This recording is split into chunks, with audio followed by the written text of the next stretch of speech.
স্বাগত জানাচ্ছি আমি খালেদ মহিউদ্দিন। জনাব মির্জা ফখরুল ইসলাম আলমগীর নামেই যার পরিচয়, আলাদা করে তার সম্পর্কে শুধু এটুকুই বলার আছে, গত 15 বছরে শেখ হাসিনা সরকারের সময় তিনি বারবার জেল খেটেছেন। বারবার তাকে বিভিন্নভাবে আমি এই অনুষ্ঠান শুরুর আগে দেখছিলাম যে অন্তত 7, 8, 9, 10 বার তো তিনি জেল খেটেছেনই। যদি সময়ের হিসাবেও বলি সেটি 2 বছর, অন্তত তার বেশিও হতে পারে। সেই সময়ের মধ্যেও তিনি বিএনপিকে ধরে রেখেছিলেন, বাংলাদেশ জাতীয়তাবাদী দলকে তিনি ধরে রেখেছেন, নেতৃত্ব দিয়েছেন, বিভিন্ন সময় বিভিন্ন গুরুত্বপূর্ণ সিদ্ধান্ত দিয়েছেন, সামনে থেকে নেতৃত্ব দিয়েছেন। মির্জা ফখরুল ইসলাম আলমগীর, যাকে আমরা একজন পরিচ্ছন্ন রাজনীতিবিদ হিসেবে জানি, তাকে আজকের অনুষ্ঠানে পেয়ে আমরা স্বাগত জানাই। আপনাকে আন্তরিক কৃতজ্ঞতা জানাই যেন মির্জা ফখরুল ইসলাম আলমগীর, আপনি আমাদেরকে সময় দিয়েছেন এবং আমাদের সাথে যুক্ত হয়েছেন। না, আপনাকেও ধন্যবাদ যে আপনি আমাকে ডেকেছেন। আপনার সঙ্গে কথা বলতে এমনিও আমার ভালো লাগে। Thank you so much. আমি আমি আমি আমি যে প্রশ্নটি করতে চাই সেই প্রশ্নটি হচ্ছে যে অনেকের, মানে শুরুর প্রশ্নটি সেটি অনেকের প্রশ্ন। আমাদের আসলে অনেকগুলি প্রশ্ন আছে আপনার কাছে। আপনার যে প্রশ্নের জবাব আপনি যেভাবে দিতে চান সেভাবে দিবেন, না দিতে চাইলেও আমরা দিব, মানে আমরা এটা নিতে পারবো, এত অসুবিধা নাই। আমাদের প্রথম যে প্রশ্ন সেটি হচ্ছে যে জনাব তারেক রহমান দীর্ঘদিন দেশের বাইরে আছেন। আমরা দেখেছি যে 5ই আগস্টে ক্ষমতার পট পরিবর্তনের পরে শেখ হাসিনা পালিয়ে যাওয়ার পরে তিনি ভার্চুয়ালি একটি জায়গায় তার পরদিনই ভার্চুয়াল বক্তব্য দিয়েছিলেন, বিভিন্ন অনুষ্ঠানে অনলাইনে সক্রিয় থাকছেন, বক্তৃতা দিচ্ছেন। কিন্তু বিএনপির পক্ষ থেকে কি আসলে, দেশের পক্ষ থেকে এই দাবি আছে তাকে দেশে আসার, বা তারা মানে বিএনপি কখন মনে করে যে জনাব তারেক রহমানের দেশে ফেরা উচিত, মানে সে সময়টা কখন হতে পারে? না, এখানে আপনার যে প্রশ্ন আছে তার মধ্যে 2-3টি আপনার দিক আছে। একটা হচ্ছে আপনার বলছেন যে বিএনপি দাবি তুলছে কিনা। এখানে এখন যে অবস্থা আছে তাতে বিএনপি দাবি তোলার প্রয়োজন নেই। এখন it will decided by Tarique Rahman himself, এবং পার্টিও সেটাই অপেক্ষা করছে। তার কতগুলো মামলা আছে, যে মামলাগুলো আপনার অনগোয়িং প্রসেসের মধ্যে আছে, কোর্টে আদালতে চলছে। আমরা যেটা সিদ্ধান্ত নিয়েছি যে ওই মামলাগুলো শেষ করেই দেশে আসবেন।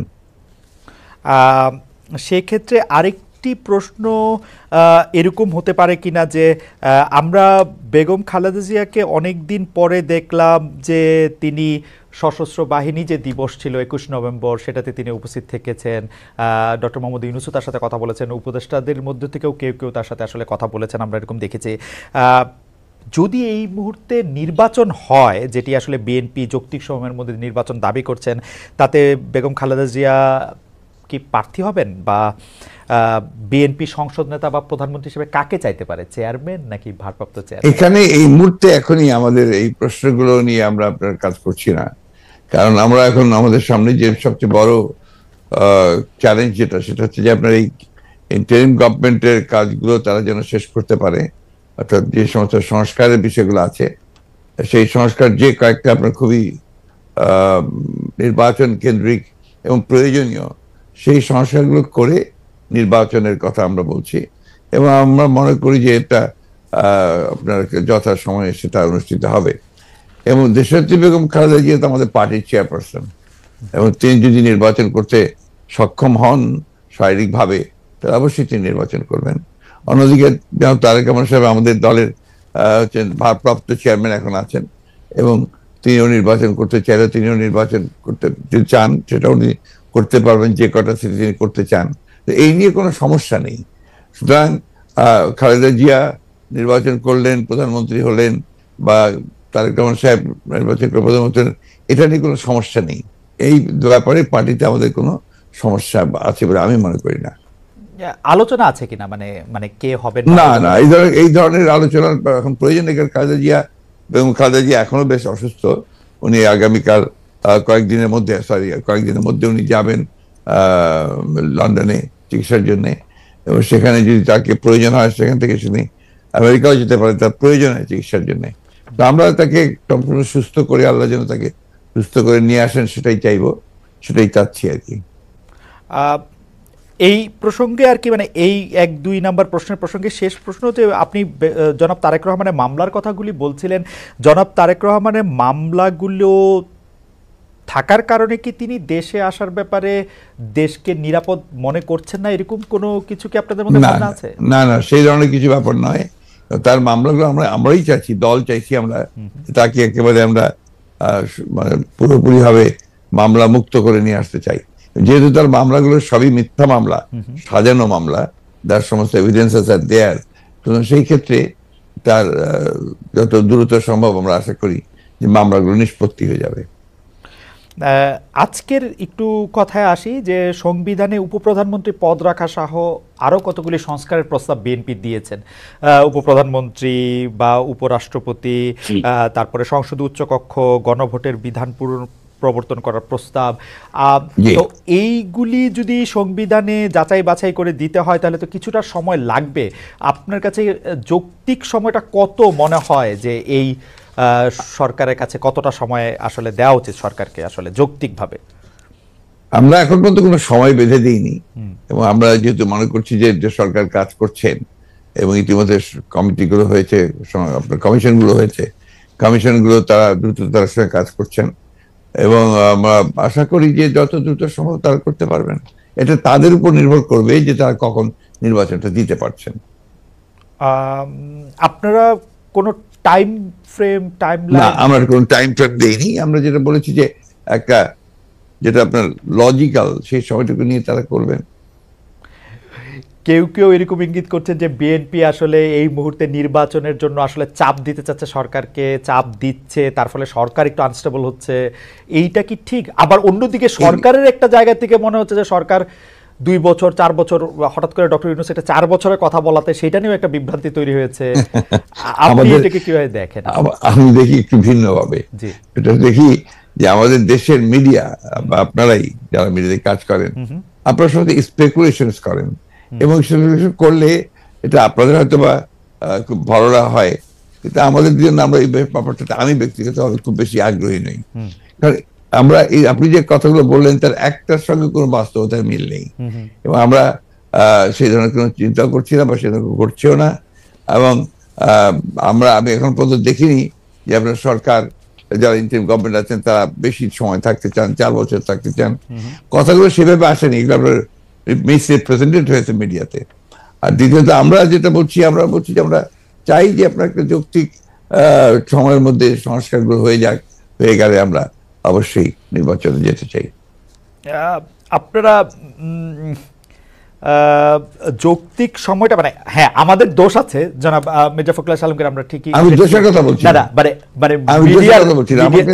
আমাদের কথা বলছি যে মিডিয়া আপনার স্পেকুলেট করেন, স্পেকুলেশন মিডিয়া করতেই পারে, কিন্তু আমরা যেটা বাস্তবতা, আমি আপনাকে সেটাই বলছি। না মানে আপনি যদি অনুমতি দেন আমাদের অবস্থাটা আমরা একটু বলি, যে আমাদের কাছে মনে হচ্ছে যে নির্বাচন সংস্কার, মানে কিছু বলা হচ্ছে যে কিছু যৌক্তিক সংস্কার করে যদি নির্বাচনটা না দেওয়া হয় তাহলে বিএনপি যখন ক্ষমতায় আসবে বা অন্য কেউ যখন ক্ষমতায় আসবে তারাও আসলে একই সরকারের সমান ফেসিস্ট হতে পারে, গত সরকারের সমান। তো সেইটা চিন্তা করে তাদেরকে সংস্কারের কথা বলা হচ্ছে। আমি এটার সঙ্গে একেবারেই একমত নই। আমি ঘোরতর আপত্তি জানাচ্ছি, তীব্র প্রতিবাদ জানাচ্ছি। বিএনপির সঙ্গে ফ্যাসিস্ট আওয়ামী লীগের তুলনা করার কোনো কারণই থাকতে পারে না। কারণ বিএনপি ইজ এ পার্টি, যে দলটা বহুদলীয় গণতন্ত্র নিয়ে এসেছে। আওয়ামী লীগ একদলীয় শাসন ব্যবস্থা বাকশালে ছিল, আমরা বহুদলীয় গণতন্ত্র নিয়ে এসেছি। আমরা সংসদীয় গণতন্ত্র নিয়ে এসেছি, ম্যাডাম জিয়া নিয়ে এসেছেন। আমরা তত্ত্বাবধায়ক সরকার বিধান পাশ করেছি পার্লামেন্টে, এবং আমাদের কাছে ফ্যাসিস্ট হওয়ার এখন পর্যন্ত তো প্রশ্নই উঠতে পারে না। আমাদের যে পার্টির স্ট্রাকচার, আমরা যে কাজ করেছি, সেগুলো সমস্ত গণতন্ত্রের পক্ষে গেছে, এবং 14 বছর লড়াই করেছি তো ফ্যাসিস্ট হওয়ার জন্য নয়, গণতন্ত্রকে প্রতিষ্ঠা করবার জন্য।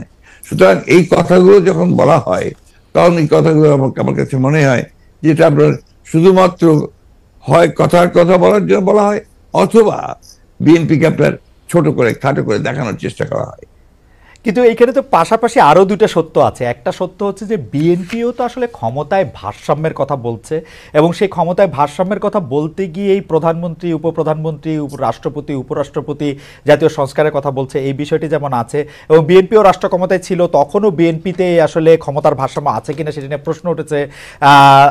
আবার আপনি যদি আমাকে অনুমতি দেন আমি বলবো যে বিএনপির একজন খুব গুরুত্বপূর্ণ শীর্ষস্থানীয় নেতা জনাব মওদুদ আহমেদ, আমি তাকে কোট করছি, তিনি লিখেছিলেন আমরা ক্ষমতায় গেলে বিএনপি সাফল্য হবে আরও কম, কারণ দলটি শাসন কৌশলে কোনো উন্নতি হয়নি, দলটিতে নেই কোনো আত্মোপলব্ধি এবং আত্মসংশোধন শব্দ দুটির অস্তিত্ব।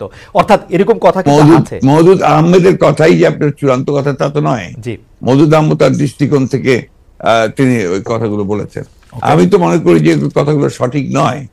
বিএনপি একটা পার্টি, যে পার্টিটা আপনাকে গণতন্ত্রকে রিইন্ট্রোডিউস করেছে, মাল্টি পার্টি সিস্টেম ইন্ট্রোডিউস করেছে, আগে আমি বললাম, আর রিপিট করতে চাই না। তো বিএনপি কে ওই দলের সঙ্গে বা ফেডারেলের সঙ্গে তুলনা করাটাকে আমি মনে করি এটা একটা সঠিক তো নয়।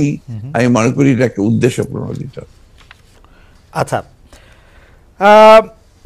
আরেকটি ব্যাপার সেটি হচ্ছে আমার আগেকার প্রশ্নের সাথে সম্পর্কিত, যে গণ অভ্যুত্থানের মুখে শেখ হাসিনার দেশ ছেড়ে পলায়ন, আওয়ামী লীগের নিষ্ক্রিয়তা এক ধরনের, মানে আওয়ামী লীগ দেশের রাজনৈতিক প্রেক্ষাপট থেকে বাদ হয়ে গেছে, কেউ কেউ আমাদের মিডিয়ার ভাষায় কেউ কেউ বলছেন যে একটা -1 হয়ে গেছে। অন্তর্বর্তী সরকারকে নিয়ে কোনো -2 সংখ্যা কি আছে? কেন এই প্রশ্নটি উঠছে সেটিও আমি বলি, যেটা কিছুটা আপনি আগেই প্রশ্ন করেছেন যে আওয়ামী লীগ আমলে কিন্তু আমরা দেখেছিলাম যে বেগম খালেদা জিয়ার চিকিৎসার জন্য বারবার বলা হচ্ছিল, কিন্তু 3.5 মাস পরেও বেগম জিয়া এখনও দেশে আছেন, তারেক রহমান সাহেব এখনও দেশে ফিরেন নাই। তো এইটার ক্ষেত্রে কি -2 কোনো আশঙ্কা আপনাদের মধ্যে রয়েছে কিনা অন্তর্বর্তী সরকারকে নিয়ে? এই -2 তো এসেছিল আপনার 1/11-এ। এখন আপনার এই -2 কোনো সমস্যা নেই। কারণ হচ্ছে যে আমরা আগেই বলেছি, আমি গতকাল একটা ইন্টারভিউতে বলেছি যে বিএনপি কে এখন আর কেউ মাইনাস করতে পারবে না। এক, 2 নম্বর হচ্ছে আওয়ামী লীগ যদি নিজেরা মাইনাস হয়ে গিয়ে থাকে তো সেটা তো আওয়ামী লীগ হয়েছে, কারণ সে দেশেই নাই, তার নেত্রী পালিয়ে গেছে। সুতরাং আপনার এই জায়গাতে তো তারা নিজেই চলে গেছে। এখানে একটা জিনিস আমাদের সবসময় মনে রাখতে হবে, যে রাজনৈতিক দলটি পলিটিক্যালি ব্যাংক্রাফট হয়ে যায়। আওয়ামী লীগ এখন আসলে পলিটিক্যালি ব্যাংক্রাফট একটা রাজনৈতিক দল। আমি আগে থেকে বলছিলাম কথাটা আর কি। তার কোনো রাজনীতি নেই। সে ক্ষমতাকে এমন ভাবে ব্যবহার করেছে তাদের ব্যক্তিগত স্বার্থে, দলীয় স্বার্থে না, প্রত্যেকের ব্যক্তিগত স্বার্থে। They have minted money like anything. দেশকে তারা একেবারে ফোকলা করে দিয়েছে এবং সেই দেশকে ফোকলা করে দিয়ে পালিয়ে গেছে, এবং এটা জনরোষে পালিয়েছে। নর্থদের যে কোনো মিলিটারি কু বা কিছু হয়েছে, পিপলস রেথ, জনরোষ, সেই রোষে তাকে পালিয়ে জীবন বাঁচাতে পালিয়ে যেতে বাধ্য হয়েছে। এই বিষয়গুলো আমাদের মাথায় রাখতে হবে। আমরা কোনো মতেই যেন চেষ্টা না করি এটাকে কোনো মতে খাটো করা। ফ্যাসিস্ট আওয়ামী লীগ রেজিম এতে বাধ্য হয়েছে দেশ থেকে পালিয়ে যেতে জনরোষে। ওকে, গত 15 বছরে আওয়ামী লীগের শাসনকে যে ফেসিবাদী বলা হচ্ছে এবং তার যে পালিয়ে যাওয়াটা, যেটি আসলে আপনি এখন বর্ণনাও করলেন, দুর্নীতি, তারপরে নানা ধরনের নানা কারণে, কিন্তু তার পেছনে আপনাদের আমলে যে 20 বছর আগে 21 আগস্টে গ্রেনেড হামলা, বিচারকদের বয়স বাড়িয়ে তত্ত্বাবধায়ক সরকারকে প্রশ্নবিদ্ধ করার মাধ্যমে শেখ হাসিনাকে কর্তৃত্ববাদী শাসনের দিকে নিয়ে যাওয়া, এ নিয়েও আসলে নানা ধরনের আলোচনা আছে।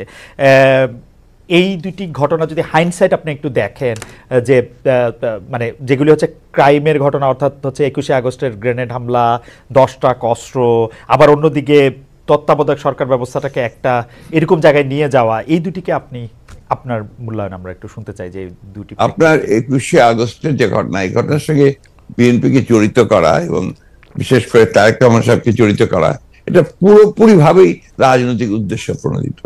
এটা কোনো মতেই বিএনপি এর সঙ্গে জড়িত তো নয়ই, বরঞ্চ আমি মনে করি যারা বিএনপি কে শত্রু হিসেবে চেনে তারা জড়িত। এবং এখানে বেনিফিশিয়ারি কারা হয়েছে সেই বিষয়টা আমাদেরকে অবশ্যই লক্ষ্য রাখতে হবে। 21 আগস্টের একটা মামলায় who was the beneficiary? Beneficiary was Awami League. কারণ বিএনপি ক্ষমতায় থেকে সে এমন কোনো ঘটনা ঘটাবে কেন যে ঘটনাটা তার বিপক্ষে যাবে? এটা গেল 1 নম্বর। আর আপনি যে প্রসিডিংস গুলো দেখেন সমস্ত, আপনি তো একসময় বিচার বিভাগের মানুষ ছিলেন, দেখবেন যে তারেক সাহেবকে এখানে জড়িত করা হয়েছে 4টা আপনার আইও চেঞ্জ করার পরে। সর্বশেষ যে আইও নিয়ে আসা হয়েছে সে হচ্ছে আওয়ামী লীগ দলীয় ভুক্ত কাহার এখন যে আপনার নিজে থেকেই তাদের নির্দেশে সে এই চার্জশিটটা করেছে, যেটা কোনো সম্পর্ক নেই। অন্যদিকে যে আপনার মূল আসামি ছিল, ভদ্রলোকের নাম আমি বলে যাচ্ছি, মৌলানা মুফতি মোহাম্মদ, তিনি তাকে দিয়ে 164 দিন তাকে টর্চার করে তাকে দিয়ে একটা আপনার স্টেটমেন্ট করিয়ে নিয়েছিল। পরে দেখা গেছে যে উনি নিজেই সেটাকে আবার ভোগ করেছেন, বলেছেন যে এটা আমাকে টর্চার করে নেওয়া হয়েছে। এবং দেখেন কিভাবে কি মারাত্মক ঘটনা, কোথায় চলে গিয়েছিল সবকিছু। এবং he was hang before the trial was complete.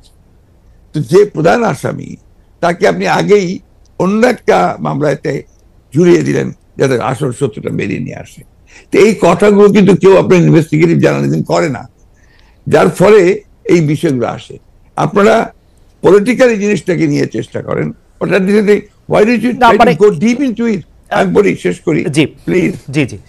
Investigative জার্নালিজমটা seriously করেন এবং এটাকে ফাইন্ড আউট করেন যেটা আসলে ব্যাপারটা কি ছিল। সেটা করছেন না, করছেন যে বিএনপি কিন্তু সলভ করার জন্য করছেন। এটাকে আমি মনে করি এটা এক ধরনের রাজনৈতিক উদ্দেশ্য প্রণোদিত। ওকে ওকে, আমি ইনভেস্টিগেটিভ জার্নালিজমের প্রসঙ্গে মানে আমি আপনাকে মাঝখানে ইন্টারাপ্ট করতে চাইনি, আমি শুধু বলতে চাইছিলাম যে এইটা তো আসলে আমাদেরও সীমাবদ্ধতা থাকে, ইনভেস্টিগেটিভ জার্নালিজম যে আমরা করতে পারি নাই, কিন্তু এই কথাও তো সত্য যে বিএনপির আমলে আমরা একটা 21 আগস্টে গ্রেনেড হামলার পরে আমরা একটা জজ মিয়াকে দেখেছিলাম, যে জজ মিয়া একটা বানানো হতে পারে। আমি ধরে নিচ্ছি সেটা আপনারা মনে করছে যে ভুল, আমিও ভুল ধরে নিচ্ছি, কিন্তু আপনারা তো পারতেন এখানে একটা ইনভেস্টিগেটিভ জার্নালিজম করে আসল সত্যটা উদ্ঘাটন করতে, সেটা তো করেনি। আমি আপনাকে আসল সত্যটা বলছি যেটা, সেটা আমি বললাম। আপনি এই জিনিসগুলো তো আপনারা কখনোই তুলে ধরবেন না যে 4 বার তার আয়ু চেঞ্জ করা হয়েছে, কখনোই তুলে ধরবেন না যে কার আকাঙ্ক্ষা দেওয়া হয়েছে যে আওয়ামী লীগের নমিনেশন চেয়েছিল, অবশ্যই তুলে ধরবেন। কখনোই তুলে ধরবেন না যে মুফতি মাহমুদকে বিচার শেষ হওয়ার আগে থেকে আপনার ফাঁসি দেওয়া হয়েছে। তো দিজ আর দ্য এভিডেন্সেস যেখানে আপনি পরিষ্কার বুঝবেন যে একটা শুধুমাত্র সাজানো মামলা, তাকে এখানে জড়িত করার জন্য এই কথাগুলো এসেছে। তত্ত্বাবধায়ক সরকার ব্যবস্থা বাতিল করার জন্য বা তত্ত্বাবধায়ক সরকার ব্যবস্থাকে প্রশ্নবিদ্ধ করার জন্য বিচারকদের বয়স বাড়ানো এবং একজন বিচারপতিকেই আসলে তত্ত্বাবধায়ক সরকার ব্যবস্থার প্রধান করার লক্ষ্য নিয়ে সেইটা করার কারণে বিচার মানে এই পুরো বিধানটাই এটা দিস ইজ ইওর ন্যারেটিভ, এটা আমাদের ন্যারেটিভ নয়। আচ্ছা, আমরা মনে করি যে ওই সময় প্রয়োজন ছিল আপনার বয়স বাড়ানোর ব্যাপারটা, ওটা বাড়ানো হয়েছিল। ইট মে নট ওয়ার্ক, সেটা অন্য কথা। একটা জিনিস আপনি আবার ভুলে যাবেন না যে 1/11 আগে চক্রান্তটা একটা হয়েছিল। সে চক্রান্ত হচ্ছে যে আপনাদের সেই 9/11 ঘটেছিল তার আগে, আর এখানে আপনার কিছু পশ্চিমা দেশ একসাথে হয়ে চুইজডে ক্লাব তৈরি করেছিল, একই সঙ্গে ভারতবর্ষ তার সঙ্গে যুক্ত হয়েছিল, এবং তাদের মূল টার্গেটটা ছিল যে জাতীয়তাবাদী শক্তিকে এখান থেকে নির্মূল করা। এবং যেহেতু তারেক রহমান সাহেব জাতীয়তাবাদী শক্তির উঠতি নেতা ছিলেন, হি ওয়াজ দ্য রাইজিং লিডার, সুতরাং তাকে আপনারা মেলাইন করার জন্য, ভাবমূর্তি নষ্ট করার জন্য একটা পরিকল্পিতভাবে এই চক্রান্তগুলো করা হয়েছে এবং এই ক্যাম্পেইনটা চালানো হয়েছে, হুইচ ইজ টোটালি পলিটিক্যাল। অন্তর্বর্তীকালীন সরকার আসলেই আমরা আমরা আমরা আমরা আমরা দেখি যে এইটার সাথে আসলে নানান আশকথা পাশকথা যুক্ত হয়। আপনি যেটিকে আন্তর্জাতিক চক্রান্তের কথা আগের সরকার মানে 2007 সালের সরকার বললেন, এবার অন্তর্বর্তীকালীন সরকারের আগমনটাও কি আপনার কাছে একটা চক্রান্তের বিষয় বলে মনে হয়? কারণ আমরা দেখি যে প্রশ্ন উঠতে পারে না, প্রশ্ন উঠতে পারে না। আমরা দেখি যে এবারকার অন্তর্বর্তী সরকারের যে আগমন, এটা একটা জনগণ ছাত্রদের একটা সম্মিলিত আপনার আন্দোলন, একটা আপনার অভ্যুত্থানের ফলে। এখানে আপনি চক্রান্ত দেখছেন কোথায়? আমি এটাকে দেখছি যে এটা একটা বাংলাদেশের জনগণের একটা পুরোপুরিভাবে একটা বিপ্লবের আকাঙ্ক্ষা থেকে এটা এসেছে, এবং সেইখান থেকে এসেছে they want to get rid of this fascist government, Hasina government, the murderer। তার বিরুদ্ধে আজকে আপনার জনগণ ফুঁসে ওঠে। আপনি চিন্তা করে দেখেন, আপনি তো দেশে ছিলেন না, সেই সময় যদি দেশে থাকতেন তাহলে দেখতেন শিশু, নারী, বৃদ্ধ কেউ ঘরে ছিল না, সব বেরিয়ে পড়েছিল। কারণ এই ফ্যাসিস্ট আমেরিকার হাতে প্রায় শত শত হাজার হাজার ছেলে মেয়েরা নিহত হয়েছে, হত্যা করেছে। না, দেশে না থাকলেও আমি আসলে এই খবরগুলি সবসময় দেখছিলাম আমার নিজস্ব সোর্স থেকে। আমাদের লোকজন এখন তো আমি মনে করি যে আমাদের সকলের উচিত, যারা আমরা দেশকে ভালোবাসি, গণতন্ত্রে বিশ্বাস করি, আমাদের এই বিষয়গুলোকে হাইলাইট করা। আমরা ফ্যাসিস্টদের যে বয়ান, যে বক্তব্য, সেই বক্তব্য যেন ফিরে না যায়। না, অবশ্যই আপনি যে প্রশ্নগুলো আনলেন এর সবই হচ্ছে আপনার ফ্যাসিস্টদের বক্তব্য। ওকে, আমি ওই সময়কার কথায় আমি আপনার কথায় একমত যে এই বয়ানগুলি আওয়ামী লীগ আসলে গত 15 বছর ধরে বিভিন্নভাবে বিভিন্ন মাধ্যমে এটা দিতে চেষ্টা করেছে। আমরাও আপনার মাধ্যমেই বা বিএনপির শীর্ষ নেতৃবৃন্দের মাধ্যমে সেটি আসলে আপনাদের অবস্থান জানতে চেয়েছি, আপনারা কনসিস্টেন্টলি আপনাদের অবস্থান জানিয়েছেন। আমি এই সময়কার কথায় আসি। এইবারের যেটিকে আপনি জনগণ এবং ছাত্রদের আন্দোলন আপনি বলছেন, যে আপনার কাছে কি মনে হয় না যে এই আন্দোলনটি বিএনপির নেতৃত্বে হলে, বা বিএনপি যত বছর ধরে এই আন্দোলনটি করতেছিল সে বিএনপির নেতৃত্বে যদি আন্দোলনটি সফলতা পেত, তাহলে আসলে এই যে সরকার এবং সরকারের মধ্যে যে বিভিন্ন দুর্বলতার কথা আমরা শুনছি নানাভাবে, সেটি হতো না? আবার অন্যভাবে প্রশ্ন করলে, যে এই আন্দোলনটিতে যে বিএনপি নেতৃত্ব দিয়ে সফল হতে পারলো না, সেইটাকে আপনি কিভাবে মূল্যায়ন করেন? দুটো জিনিস। একটা হচ্ছে যে এখানে আপনার বিএনপি নেতৃত্বে হলে অনেক ভালো হতো, বিএনপি নেতৃত্বে হয়নি এই কথাটা বলছেন কেন? বিএনপি তো এর মধ্যে শেষ দিন পর্যন্ত, শেষ মুহূর্ত পর্যন্ত ছিল এই আন্দোলনে। এই ছাত্র জনতার আন্দোলন শুরু হয়েছে 2 মাস হলো, তার আগে তো আমরা মাঠে, এবং আমরাই আপনার মাঠেছি, আমরা জেলে গেছি, আমাদের 60 লক্ষ লোকের বিরুদ্ধে মামলা হয়েছে, আমাদের 700-এর উপরে মানুষ আপনার গুম হয়ে গেছে ইলিয়াস আলী সহ। এইটা তো আমরা, আমাদের 15 বছর ধরে এটা চলছে, এবং অকথ্য অত্যাচার নির্যাতন আমাদেরকে সহ্য করতে হয়েছে। এবং ছাত্ররা যখন এসছে তখন আপনার তারা যে প্রথমে কোটা আন্দোলন, তারপরে সেই হত্যা, পরে সাথে সাথে তারা আপনার এক দফা আন্দোলনে গেছে। We have given total support to them. আপনি সেই সময়কার পত্রিকাগুলো দেখুন, আমার বক্তব্যগুলো দেখুন। আমি প্রতিদিন সেই সময় আপনার প্রেস কনফারেন্স করেছি ওই কয়েকটা দিন, ওই দিন সম্পূর্ণ আমি ছিলাম। আমরা এখানে বিভক্তি আনতে চাই না। আমরা এখানে মনে করি এটা বিভক্তি না। আমি আমার বক্তব্যটা শেষ করে ফেলি ভাইয়া। জি জি, প্লিজ প্লিজ। সেটা হচ্ছে যে এই বিষয়টাকে আমরা এক করে দেখতে চাই। এখন যে কোনো ধরনের একটা মিসআন্ডারস্ট্যান্ডিং তৈরি হওয়া বা একটা ভুল বুঝবুঝি হওয়া, সমঝোতার অভাব হওয়া, এটা কিন্তু দেশের জন্য এই মুহূর্তে এতটুকু মঙ্গলজনক হবে না। না, এটা আমি আপনার সাথে দ্বিমত পোষণ করছি না, কিন্তু আপনি বলছেন যে আপনি আসলে সাপোর্ট দিয়েছিলেন, আপনার সেই ব্যাপারে কোনো সন্দেহ নেই। আমরা প্রতিদিন আপনার বক্তব্য আমরা মিডিয়ায় দেখেছি, সরাসরি দেখেছি, বক্তব্য দেখেছি। আমার প্রশ্ন, আপনারা তো সাপোর্ট দিয়েছিলেন, কিন্তু লিডারশিপটা ছিল যে আসলে ছাত্রদের হাতেই, তাই তো? মানে এটা এই জায়গাটাতে আপনি যাচ্ছেন কেন? আমরা তো লিডারশিপ, এখানকার লিডারশিপটা আমরা ক্লেম করিনি। আমরা ক্লেম করেছি যে আমরা শেষ মুহূর্তের লিডারশিপটা আমরা দিয়েছি, একটা ক্লেম করেছি, করিনি তো? ওটা যাচ্ছেন কেন? আমরা বলছি যে ছাত্ররা শেষ মুহূর্তে, যে আমি তো আমার বক্তব্য বলেছি যে গোল আমরা তৈরি করে দিয়েছি, কিকটা করেছে ছাত্ররা। ওকে, আমি সেটা বারবার বলেছি যে এটা মাঠের মধ্যে বল তৈরি করে দিয়ে গোলের সামনে নিয়ে এসেছি আমরা, তারা কিক করেছে, সেইভাবে ফ্যাসিলিটি গেছে। That's point. আপনার কাছে কি মনে হয় যে ওই সময় যে সরকারটি গঠিত হলো, অর্থাৎ শেখ হাসিনা পালিয়ে যাওয়ার পরে যে সরকারটি গঠিত হলো, সেই সরকারটি গঠনের পরে যে সেই সরকারে কি আপনাদেরও থাকা উচিত ছিল? আপনার মনে হয় এরকম যে মানে এটা একটি জাতীয় সরকার? না, আমি প্রায় এই ব্যাপারে আমি খুব পরিষ্কার কথা বলি যে আমরা এই সরকারে থাকতে চাইনি। কারণ আমরা মনে করেছি যে মূল বিষয়টা যেটা থাকবে সেটাকে আপনার নিরপেক্ষ, নির্দলীয় হলে সব দিক দিয়ে ভালো হবে। সেই কারণেই আমরা ওইভাবে কোনো পলিটিক্যাল গভর্নমেন্টের সময় আসুক সেটা নিয়ে আমরা কোনো কথা বলিনি, বরঞ্চ আমরা এই গভর্নমেন্টকে তৈরি করার ব্যাপারে আমরা সহযোগিতা করেছি। নির্দলীয় নিরপেক্ষ থাকুক সেটি আপনারা চেয়েছেন। এই প্রশ্নতে পরে আসছে, ডক্টর মোহাম্মদ ইউনূস এই সরকারের প্রধান হবেন, এটি বাছাই কি আপনাদের ভূমিকা ছিল? অবশ্যই, আমরা সবাই মিলিত আমার কথা বলেছি, ছাত্ররা বলেছে, কারণ আমাদের সামনে অপশন তো খুব কম ছিল যে কয়জন ব্যক্তি সারা দেশে সর্বজনপ্রিয় হবে অথবা আপনার সকলের কাছে গ্রহণযোগ্য হবে, সেটা তার মধ্যে ডক্টর ইউনূস ডেফিনেটলি নাম্বার 1। ইতিহাসের খাতিরে একটু জানতে চাইছি, was he the only option? No, not necessarily only option, but he was the number 1 option. এবং আপনাদের মাধ্যমে সেটা টেবলড হয়েছিল? ডেফিনেটলি, ওরা ছাত্ররাও করেছে, দিয়েছে, আমরাও দিয়েছি।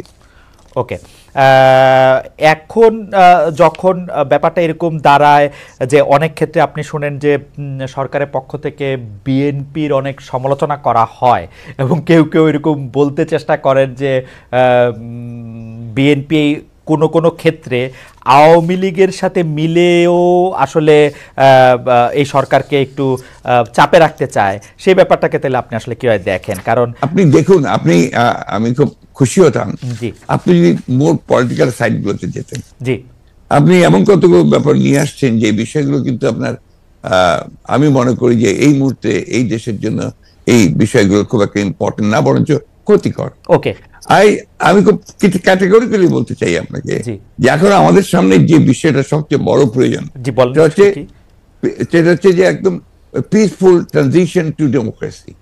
এটা হচ্ছে সবচেয়ে বড় প্রয়োজন। তার জন্য যে সংস্কারগুলো করা দরকার সেই সংস্কার করার জন্য সময়টুকু নেওয়া। আমরা ওই দিকে যেতে পারলে আমরা মনে করি যে জাতির যে চ্যালেঞ্জ মোকাবেলা করছে সেটাকে বহুলাংশে সম্ভবভাবে নেওয়া, একই সঙ্গে আমরা সামনের দিকে এগিয়ে যেতে পারবো। তাহলে কি আপনি সংস্কার নিয়ে একটু কথা বলবেন? কিন্তু আমি আসলে সংস্কার নিয়ে যখন কথা বলতে চাই তখন তো আসলে একটা টাইমলাইন আমার জানতে হবে যে আসলে আপনার সংস্কার আপনার জানতে হবে, কিন্তু আমি তো দিতে নাও পারি। জি জি জি জি, সেটি আপনার জানাটা তো আমার কাছে খুব বেশি ইম্পর্টেন্ট না। ওকে, তাইলে আপনার কাছে ইম্পর্টেন্ট এখন হচ্ছে যে মানে কোনটা, যে এই সরকার? আমার কাছে আমি খুব পরিষ্কার করে বলেছি, আমি মনে হয় যে আমি কোনো অস্পষ্ট নেই। আমি বলেছি যে এই সরকার যে সংস্কারের কাজে হাত দিয়েছে সেই সংস্কারগুলো যারা দ্রুত শেষ করবে, এবং সেটা স্পষ্ট করে বলাও আছে আমাদের যে একটা সুষ্ঠু অবাধ নির্বাচনের জন্য যেটুকু প্রয়োজন সেটুকু করেই তা যাবে, এটা আমাদের বক্তব্য। কিন্তু তাদের মূল যে 6টা কমিশন তারা করেছে সেই 6টা যত দ্রুত করতে পারে আমরা মনে করি সেটা দ্রুতই করে নিয়ে যাওয়া সম্ভব। এটা কোনো ব্যারিয়ার না, নো ব্যারিয়ার। ওকে, আপনি কি মনে করেন যে নির্বাচন সুষ্ঠু করার জন্য সংবিধানে উপপ্রধানপতি, উপরাষ্ট্রপতি, 2বারের বেশি প্রধানমন্ত্রী না হওয়া, সংসদ উচ্চকক্ষ, এগুলি খুব গুরুত্বপূর্ণ? মানে এগুলি না না, আপনি জিনিসটা ব্যাখ্যাটা বোধহয় এমন মনে হয় যে আপনি আপনার মতো করে দিচ্ছেন। ব্যাখ্যা দিচ্ছি। আমরা যেটা সবাই আমরা যেটা লক্ষ্য করেছি সেটা আমরা দেখেছি যে আপনার বাংলাদেশের যে রাষ্ট্র কাঠামো যেটা বারবার পরিবর্তন হয়েছে 72 সাল থেকে আপনার কিছুদিন আগে পর্যন্ত শেখ হাসিনা সেটাকে আপনার তছনছ করে দিয়েছে। এটাকে একটা স্ট্রাকচার আনা দরকার। আগের থেকে যে থাকবে তো মানে নেই। আমরা মনে করেছি এই কাজগুলো হলে এটা আরো সুন্দর হয়, যে কারণে আমরা আমাদের মতো করে আমরা 31 দফা দিয়েছিলাম। সেই 31 দফার প্রেক্ষিতে আমরা এই বিষয়গুলোতে আমরা এসেছি। আমরা রাষ্ট্রপতি, প্রধানমন্ত্রীর যে আপনার ক্ষমতার ভারসাম্য সেটাকে রক্ষা করতে চেয়েছি, এবং একই সঙ্গে আমরা মনে করেছি যে উপরাষ্ট্রপতি হলে সেখানে আরেকটা ব্যালেন্স তৈরি হয়।